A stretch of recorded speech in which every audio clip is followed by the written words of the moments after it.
அது நயினார் நாகேந்திரனுக்கு சொல்லிக் கொள்கிறேன். அன்றைக்கு அமித்ஷா அவர்கள் தான் எல்லோரையும் ஓரணியில் இணைக்க வேண்டும் என்று முயற்சி செய்தவர்கள். எனக்கு சொல்றாரு தவிர அமித்ஷா அப்படிலாம் சொல்லலன்னு.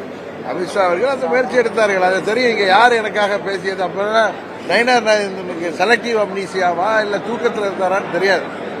இன்னொன்று சொல்கிறேன், நேற்று அவருடைய ஒரு தொலைக்காட்சி பேட்டியை பார்த்த நாங்கள் பேச தயார் ஓபிஎஸ் ஓடையும் டிடிவியோடும். ஓபிஎஸ் வெளியேறியது யாருனால் என்பது தெரியும். இப்பொழுது அவர் ஓபிஎஸ் இவர் அமமுகங்கிறது தனி கட்சி, இவருக்கு ஓபிஎஸ்க்காக பேசுகிறார். நான் ஓபிஎஸ் திருப்பவே அவர் எதனால வெளியில போனாரு, அவர் திருப்பி சேர்க்கணும்னு பலமுறை சொன்னேன். இன்னொன்னு ஓபிஎஸ் அல்ல, கூட்டணியில் இருக்கிற யாருக்கு நியாயம் இல்லை என்றாலும் அதை கேட்கக்கூடிய கூட்டணி கட்சியில் உள்ளவன் நான்.